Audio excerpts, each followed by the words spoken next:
But who better than me? Welcome back to the channel and welcome back to another Base Talks.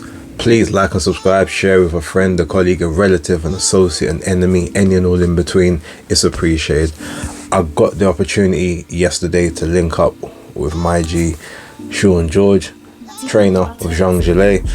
We chopped it up, spoke about a few things, had to pull him up on a couple of charges. I think he knew it was coming, but look, it was a great conversation, quite extended one as well. So please have a look and I'll be back afterwards.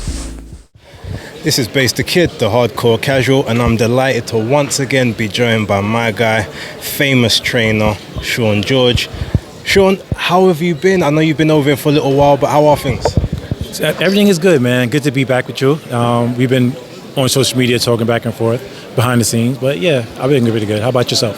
I'm well. I'm well. Thank you very much, obviously, giving me some time. I know we were supposed to link up last week on the show, but that's cool. Apologies, everybody. That's on me. That was my fault. Don't worry. This is on my channel now, so we get to talk that real. Okay. Now, with regards to everything, before we get into, obviously, why we're here, I just want to go back to the Knockout Chaos card real quick. So before we even talk about Zhang, I do want to sort of, I won't say bring you up on some charges, but I know that you had some choice words about Anthony Joshua, Francis Ngannou, and him getting knocked out within 6 rounds. It didn't play out that way, but how did you assess the fight? That was an amazing performance with Anthony Joshua. I knew he was going to bring this up. It's okay. I know. I still stand by it, what I said. But I think that Matchroom has been doing a great job with Anthony Joshua. They bringing him back the right way, bringing in easy fights for him when it comes down to it, and building his confidence up. So he's doing a good job with him, and let's see what he does next. So, I mean, in that fight itself, because obviously you was very keen with saying that, you know, well, you see the Predator, he's got the eye of the tiger, Joshua is playing a fighter.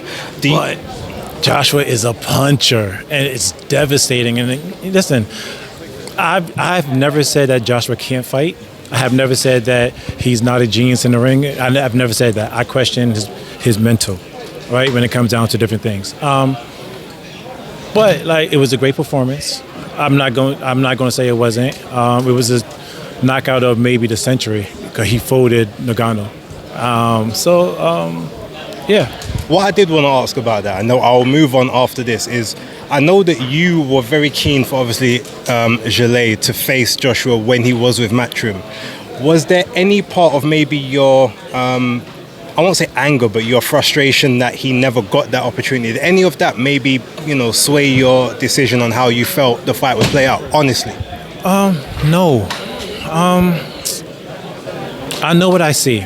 I don't want to go into details of what I see when it comes to this, but I know what I see when I look at Anthony Joshua. I know when I met him many years ago in 2011 in Azerbaijan when he's in the World Championships, the very first time I met him, he's a nice guy that can fight. There's certain things that's happening in between. You know, he became World Champion, he became Olympic gold medalist and everything else. Attitude started to change a little bit, right? And he's still trying to figure out who he wants to be at times. That's what it comes off to me.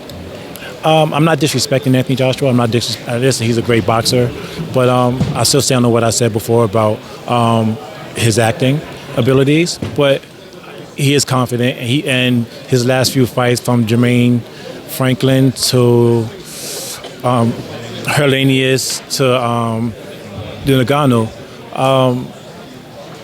he's doing a great job. He brought him back. Oh, we also I'd love to see what's next. Otto Wallin as well. We can't forget him. Otto Wallin, yeah, that's what I meant. That's what I was trying to think. Yes. Now, okay, so moving on to obviously Knockout Chaos with Zhang himself. Now, I've seen several people say that they actually felt he won the fight 115-11. It's a close fight. Yep. Obviously, I had it scored a draw. Mm-hmm. I had it 113-113. But with regards to the fight itself, what do you think was, I guess, the biggest factor in that? Because obviously getting 2 knockdowns, you're expecting to win. So what kind of changed for Joseph Parker to really pull that out the bag, in your opinion? Gelé lost the fight. I'm going to say that. Gelé fell in love with his power, and he was looking for the one quitter hitter. You know, so that's why we lost the fight. kudos, like Joseph Parker, he did a great job. He did what he had to do. He stayed in motion, but we knew what he was going to do. But you seen the third round, the right hand the left hand he got caught with. It came with such ease, and he was looking for that one punch when it came down to it. We learned from our mistakes. I spoke to Jalay. He learned from mistakes. He understood what he did, and we watched the fight over. And next fight, we're going to see what's going to happen next. In the 12th round, just before it started, you was very, very emphatic in the corner saying to him, you need to stop this guy. I don't trust these judges. I don't trust the cards. Why do you think in that moment he didn't decide to maybe switch on and try and go for it more than he did? Simple answer, he was looking for the perfect shot. He fell in love with this power, and he really did learn from that mistake. He really, he knows what he did wrong. So like I said, that's why I'm so happy that we got the opportunity to fight Deontay Wilder, so we get to show you guys what we learned from the Joseph Parker fight. Now, he came in very heavy in that fight against Joseph Parker. I'm assuming you think you're heavier, maybe you got more power, sit down the shots. Is he going to be coming in anywhere near that same size again for this fight? How does he look today? I didn't actually see the shape, if I'm honest with you. All right, he looked, we learned from that mistake. Yeah. Okay, so look, let's talk about this card now. Look, we've got the 5v5, and it's Zhang Jalay and it's Deontay Wilder. Now, funnily enough, if this was 2 years ago, there's a very real possibility that those roles would have been switched. Like Deontay would have been with Queensbury, and Jalay would have been with Matchroom. How do you think this fight plays out? And are you even more excited at the prospect of facing Deontay, seeing as he has been announced as Matchroom's captain for the fight? None of that bothers me. That's theater. When it comes down, that doesn't matter to me. Like, we're really focused on the fight. We know what we have in front of us. We know that Deontay Wilder is a savage. We know his coach, Malik Scott, is a savage. I'm not disrespecting neither one of these guys. Jalay is not going to disrespect them. So we're going to train hard. We're going to work smart. And June 1st, we're going to put on the show.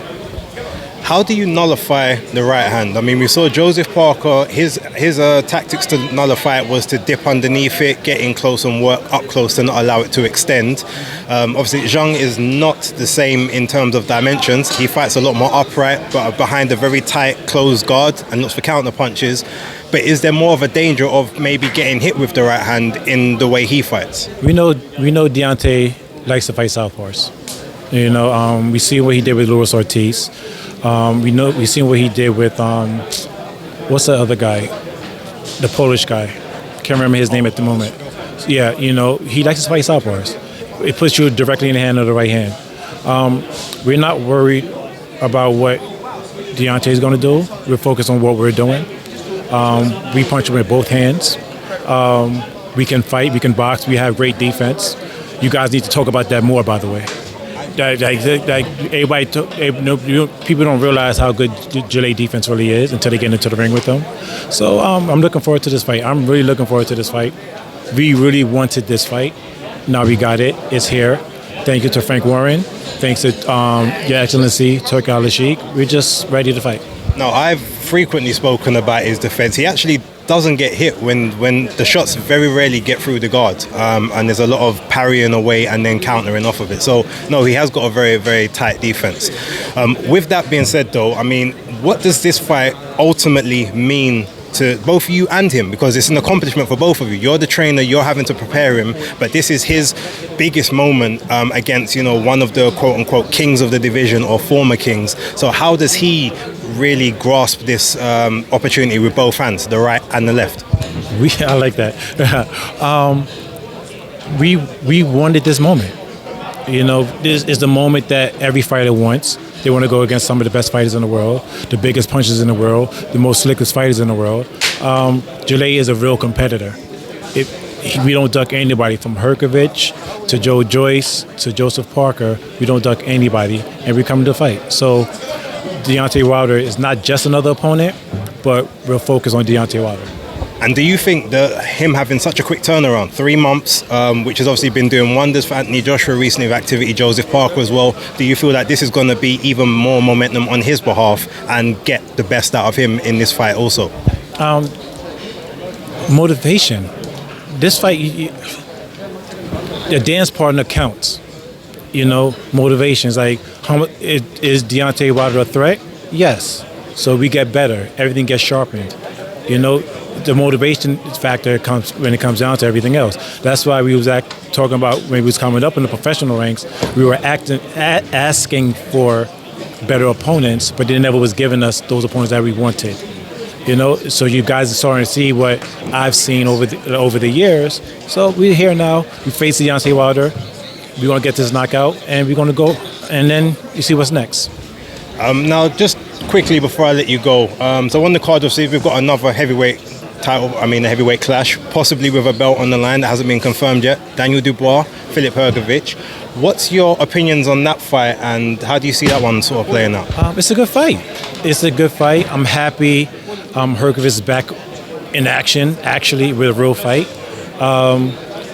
He's just been sitting, waiting for his opportunity. Not sure why he's been doing that. It is what it is. Daniel Dubois, I think he's been more active. He's been in more competition.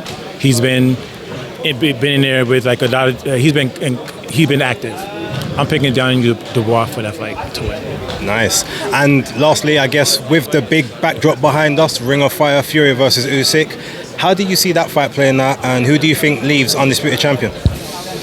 I'm going with Usyk. Just because there's a lot of different factors. It's a pick'em fight. That cut looked deep. I'm not sure how much it's going to heal. We know Usyk will be targeting it. Then his body shots too. We don't know what's going on with Usyk's body and when it coming out of those different things. So, but I think Usyk has the skills to target the eye and move around and make Tyson Fury frustrated.